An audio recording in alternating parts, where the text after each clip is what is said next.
um problema no trigêmeo aqui, que é uma dor que dá vontade de suicidar, eu posso falar que eu te entendo. Então ele sentiu a dor da humanidade na base. Naquele momento, como ser humano, que ele encarnou mesmo, ele não fingiu ser ser humano, no exemplo que eu dei aqui com a mandíbula, ele estava andando a pé mesmo com a gente. Ele falou, pai, eu não vou aguentar. Pai, se possível, afasta de mim esse cálice, eu não vou dar conta. Você acha que ele teve dúvidas?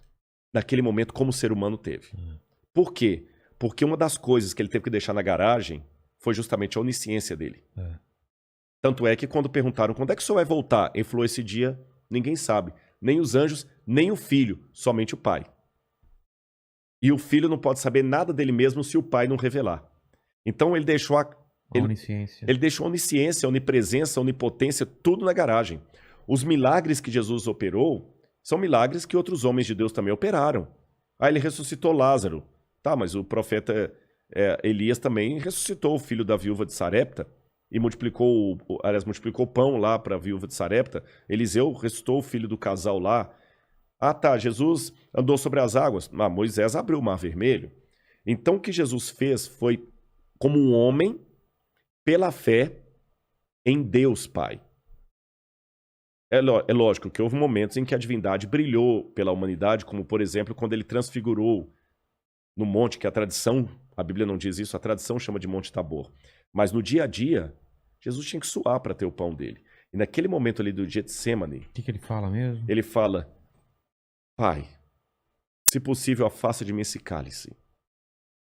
Contudo, não seja feita a minha vontade, mas a tua vontade. E ele estava se sentindo tão sozinho que ele pediu até 3 discípulos para orarem com ele.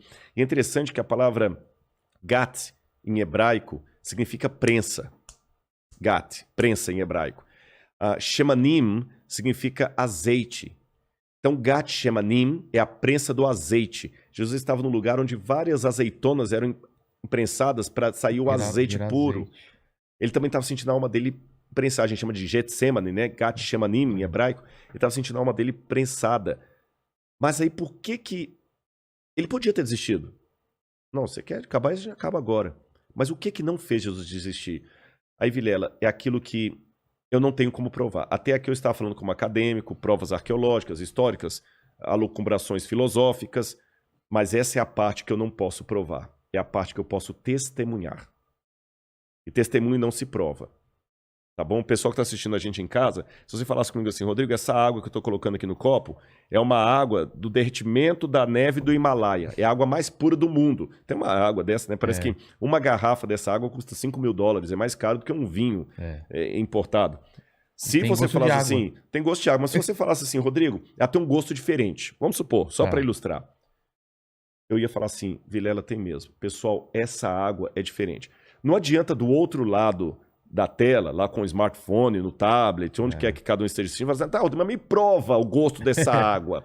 Não tem como provar, não tem. É uma experiência. Me dá uma equação, não tem como. A única coisa que eu posso falar para você que está em casa é o seguinte, é deliciosa. Experimente você também. Com Jesus é a mesma coisa. O que eu vou falar até aqui, eu estou dando o testemunho. Testemunho não se explica, se testemunha. E convida o outro a participar da experiência. Ele nos amou. E sentir-se amado de Deus é a melhor de todas as terapias. Eu estou falando por experiência própria. Porque eu tive depressão profunda.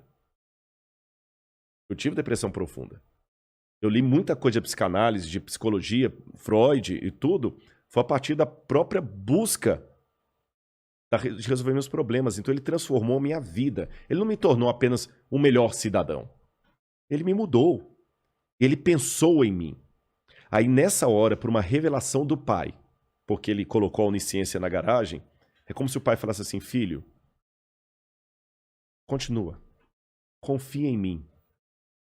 Você, enquanto ser humano, esqueceu até de algumas coisas, porque isso acontece.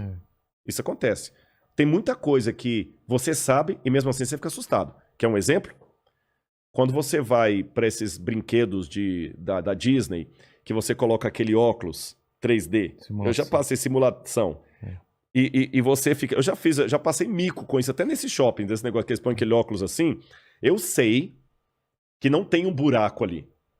Mas no óculos eu tô vendo buraco. Aí o camarada ainda pega um desgraçado e põe um ventilador Pra dar pra impressão. dar impressão que aconteceu isso comigo no shopping. É. Você tá entendendo? Você fica assim, aí é um elevador, sobe, e aí vai, anda, e você não consegue. E pra piorar a história, tem a sua namorada te filmando e alguém que te conhece da televisão e fala: você é o Rodrigo Silva, é a melhor coisa que tem.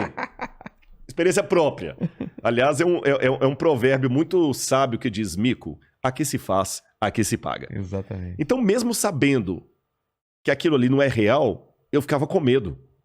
Nós, seres humanos, somos assim. Conhecimento não é salvo-conduto para desabrigar-nos, tirar-nos o medo. Então, Jesus tinha o conhecimento. Mesmo assim, ele tinha medo. E vai que essa morte eterna fosse a separação eterna do Pai. Então, duas coisas fizeram Jesus continuar. Em primeiro lugar, o amor à humanidade. O amor a nós. Em segundo lugar, o amor a Deus, o Pai. Se o Pai pediu, o Pai sabe o que faz. E quando você ama uma autoridade e sabe que ela quer o seu bem, ela não precisa explicar muito. Você às vezes não está entendendo. Mas você sabe que se ele te pediu aquilo, é pro seu bem. Tolo é você se não obedecer. Aí tem um episódio no Evangelho de João que chama muito a atenção. Quando Jesus estava na cruz do Calvário, vem até o pé da cruz Maria, mãe de Jesus, João, discípulo amado, Maria Madalena e algumas outras mulheres. Por que Deus fez aquelas mulheres e João chegar até a cruz de Jesus? Ele estava assim, vendo todo mundo cuspindo nele, debochando, rindo. E ele devia perguntar assim: Deus, por que eles estão querendo tanto que eu morra? Eu só preguei o amor, o que eu fiz de errado? Por que o Senhor mesmo me desamparou? Aí aparece Maria e as outras. Aí ele entende. Eu entendi. É por eles, né? É por eles, é por Maria, por João, que eu tenho que dar minha vida. Tá bom, Pai, eu já entendi. Nas tuas mãos, entrego o meu espírito. E é por isso que nós estamos aqui hoje. E eu não me canso.